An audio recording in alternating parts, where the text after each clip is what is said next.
Bienvenidos a un nuevo programa del Dínamo. ¿Por qué a los extraterrestres siempre se los representa con llamativos rasgos humanos? ¿Por qué se los configura de forma humanoide, antropomorfa? ¿Será que realmente son así, de existir los extraterrestres superiores, los que evolucionaron de formas inferiores para dominar la tecnología, para dominar su mundo, para dominar el viaje interestelar? ¿Será que todos tienen rasgos humanoides? ¿O será que esto es producto de nuestra poca imaginación o de nuestro antropocentrismo subyacente? ¿Será que el universo tiende a formas humanoides como producto final de la evolución? Por tener estas más posibilidades de supervivencia que formas no humanoides, formas con rasgos totalmente diferentes a lo que nosotros podríamos imaginar como un extraterrestre. Bien, para responder estas preguntas, que no son por supuesto fáciles porque tenemos evidencia de un solo mundo habitado que es la Tierra, podríamos basarnos precisamente en lo que ocurrió aquí, en la evolución de nuestro planeta. Se sabe que la vida comenzó en la Tierra hace aproximadamente 3.800 millones de años. Desde allí permaneció prácticamente imperturbable, con formas de vida primitiva, simples bacterias, unicelulares, procariotas, gran parte de la existencia, y de pronto, hace aproximadamente 500 millones de años, se dio lo que se denominó el estallido del Cámbrico, donde en un periodo muy corto de tiempo surgieron infinidad de especies. Se llenaron los nichos ecológicos, los cuales estaban todos vacíos, al decir del científico James Valentine de Berkeley en 1980, que postuló la teoría del nicho ecológico vacío. En el Cámbrico todos los nichos ecológicos de la Tierra estaban vacíos. Por lo tanto, estos organismos unicelulares que existían, estos organismos unicelulares precámbricos, también junto con una llamada fauna de Ediacara, una fauna exótica que existió antes del Cámbrico, explosionaron y llenaron todos los nichos ecológicos. De manera tal que uno cabría suponer que en un exoplaneta que se encuentra en la zona habitable, todos sus nichos ecológicos estarían vacíos, análogamente como ocurrió aquí en la Tierra. Y si estos exoplanetas tuvieron en su comienzo organismos vivos, se originó la vida en los mismos, ahora vamos a hablar un poco de cómo podría haber ocurrido esto, necesariamente estos organismos, al presentar ese exoplaneta todos los nichos ecológicos vacíos, evolucionarían en seres superiores. Al menos esta teoría tiene amplia aceptación en el ambiente científico, la teoría del nicho ecológico vacío de James Valentine. Bien, pero entonces la pregunta sería, si los exoplanetas poseen entre sí, el supuesto exoplaneta habitado, posee las mismas características fisiológicas que la Tierra, morfológicas que la Tierra, es decir, tienen similar presión atmosférica, similar composición de gases, similares temperaturas, gravedad superficial similar a la de la Tierra, iluminación de su estrella similar. Es decir, las condiciones iniciales serían iguales o prácticamente iguales que la de la Tierra. Necesariamente ese ser evolucionado a lo largo de los milenios, luego de quizá 3.000 millones de años como aquí en la Tierra, ¿terminaría siendo antropomorfo? Bueno, para responder eso, quizás tendríamos que plantearnos la posibilidad de que la teoría de la panspermia sea cierta. Y este sería un primer indicio de que el antropomorfismo sería la forma dominante de organismos superiores. La teoría de la panspermia, la tan conocida teoría de la panspermia, afirma que la vida en el universo se originó en muchas partes del mismo, casi al mismo tiempo o en diferentes épocas, no se sabe eso bien. Y esta vida se sembró naturalmente o artificialmente a otros puntos del universo. Vale decir, la vida en la Tierra, nuestra vida, todos los organismos que conforman la Tierra, que aparentemente tienen un ancestro común, unicelular, se habrían originado en otros planetas. De ser así esto, podría ser el caso de que el antropomorfismo, esté subyacente en nuestros genes. Es decir, el organismo que sembró artificialmente estos planetas podría haber sido un extraterrestre antropomorfo y nosotros habríamos surgido de él. O si la vida se sembró naturalmente a partir de cometas, de asteroides, de meteoritos, estarían también subyacentes en esas células, en el ADN de esas células, el antropomorfismo como resultado final de la evolución. Bueno, ese sería un primer indicio, pero claro, tiene muchos puntos oscuros, o débiles si se quiere, porque la teoría de la panspermia solo es posible para pequeños organismos microscópicos. Porque claro, para que un organismo se intercambie de un planeta a otro, tiene que sufrir un montón de estadios agresivos para su vida, es decir, deleterios que le podrían originar la muerte.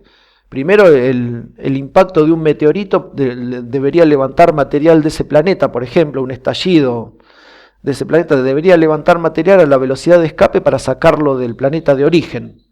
Aquí ya tendríamos un primer estado nocivo para el organismo. Salir del planeta, esa roca que contendría el organismo, se elevaría su temperatura enormemente para poder salir. Luego debería viajar por el espacio interplanetario, si es del mismo sistema, o intergaláctico o interestelar, para ir a arribar a otro planeta. De manera tal que el organismo debería sobrevivir un larguísimo periodo de tiempo viajando por el espacio junto con el meteorito. Bueno, y luego debería hacer la reentrada a ese otro planeta, que por supuesto tendría atmósfera, porque si no, no sería un planeta habitable. No estaría dentro de la zona habitable, de manera tal que debería soportar la temperatura de la reentrada y luego el impacto en el planeta destino. De esta manera solo se podrían intercambiar organismos microscópicos que estarían viviendo en el interior del cometa o del asteroide. No se podrían intercambiar, por ejemplo, insectos. Sería muy, muy difícil que un insecto pudiese transmitirse, un insecto, un pequeño mamífero, un pequeño reptil o un organismo superior. De manera tal que la teoría de la panspermia no apoyaría 100% esto que estamos hablando del antropomorfismo en seres superiores.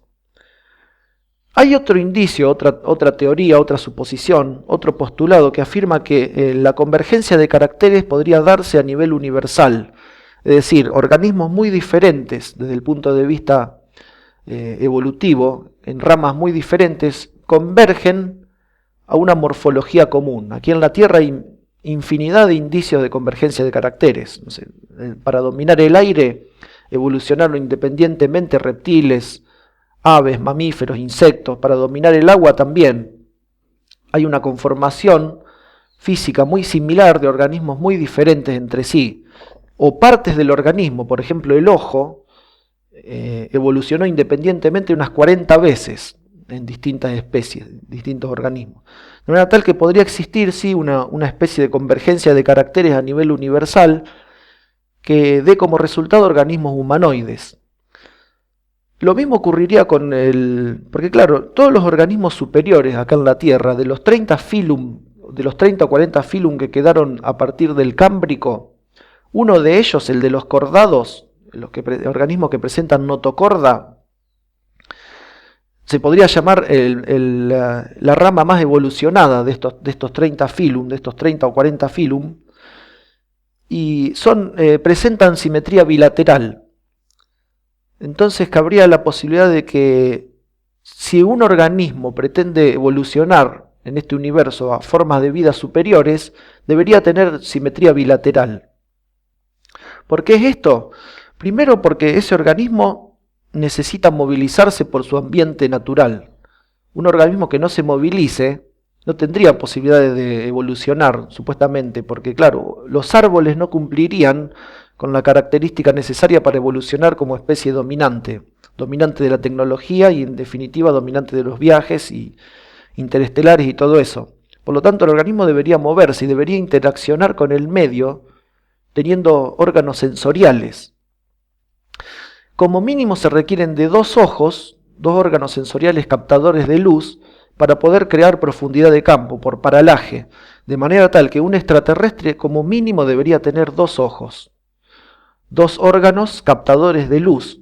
No serían iguales que los nuestros, por supuesto, porque las condiciones de luminosidad de ese planeta serían diferentes, pero mínimo 2 ojos.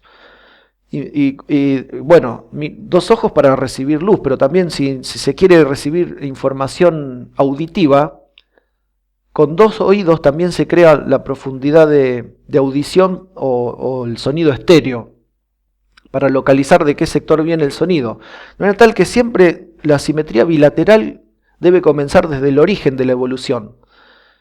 De ahí a originar un antropomorfo hay un corto trecho, porque si comenzamos con pares de órganos, lo más probable es que este organismo necesite tener brazos para manipular el medio. Se supone que un organismo que quiera evolucionar necesita tener manos libres, como ocurrió con nuestros antepasados, cuando supuestamente se bajaron de los árboles, comenzaron a caminar erguidos, liberaron sus manos y de ahí a generar el primer hombre, la primera especie del género Homo.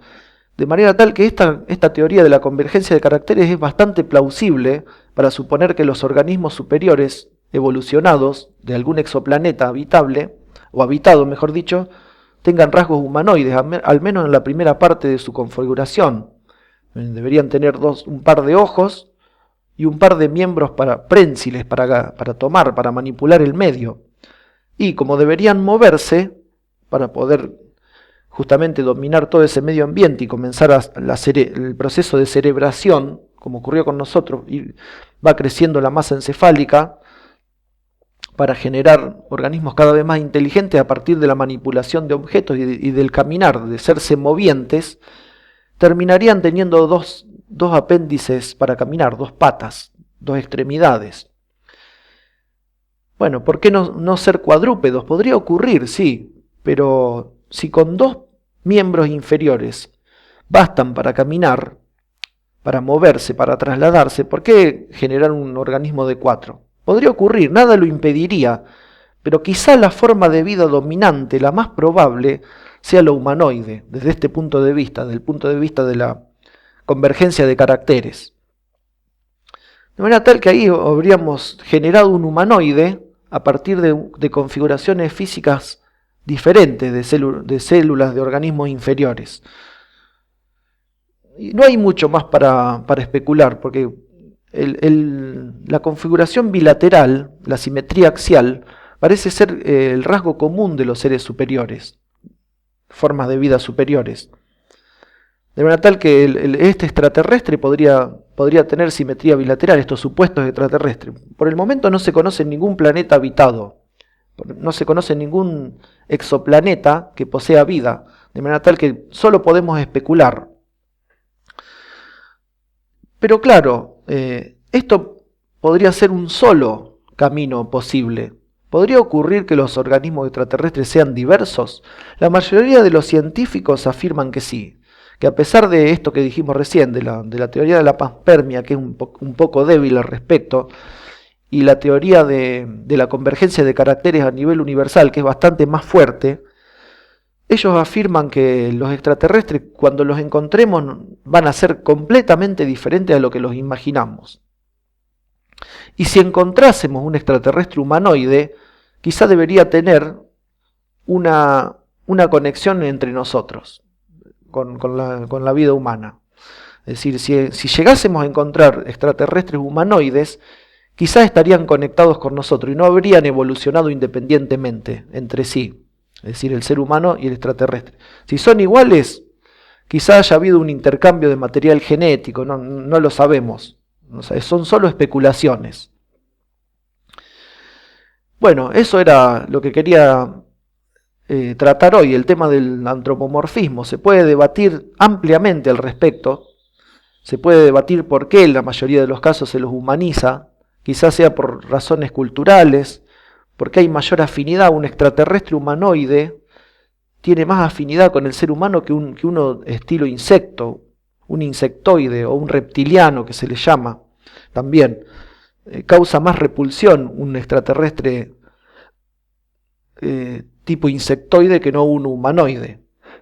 Bueno, también podemos decir que si un extraterrestre existe, debería tener un órgano que recoja toda la información a modo de cerebro, es decir, debería tener una cabeza.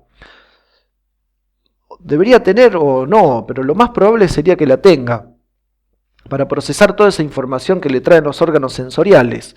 Y los ojos deberían estar lo más cerca posible del cerebro, los ojos, los oídos, todos los órganos sensoriales lo más cerca posible de este cerebro, de este centro neurálgico del organismo, para poder recibir esa información y procesarla lo más rápido posible.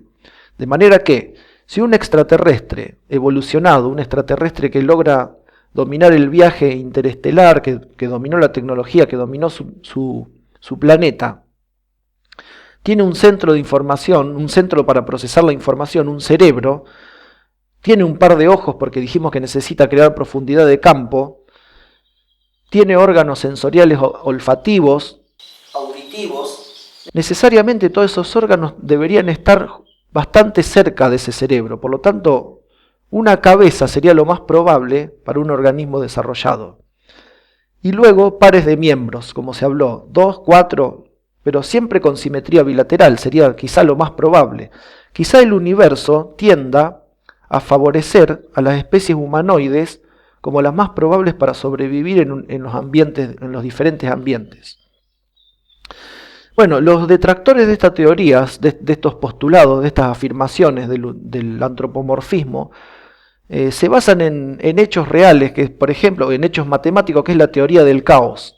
La teoría del caos afirma que en condiciones supuestamente muy similares iniciales de dos sistemas, si ponemos dos sistemas en condiciones muy similares, como podrían ser la Tierra y un exoplaneta, es decir, todas sus características lo más parecidas posible, por el caos, por la teoría del caos, esos organismos que habiten esos dos planetas desarrollarían descendencia totalmente diferente, porque se abrirían en caminos evolutivos completamente diferentes, por más que ambos planetas sean muy similares en sus inicios.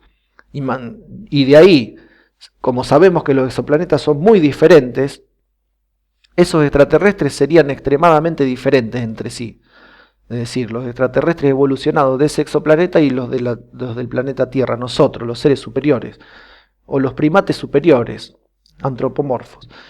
Bueno, y ahí queda toda la discusión. ¿Serán antropomorfos los extraterrestres?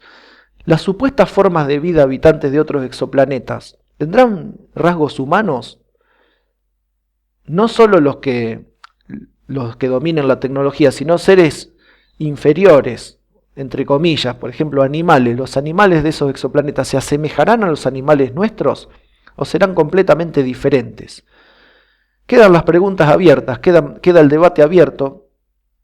Por el momento son solo especulaciones, preguntas, teorías, debates, pero no hay ningún indicio de que afirme que los extraterrestres tienen rasgos humanoides, no son antropomorfos. Hasta un nuevo programa. Adiós.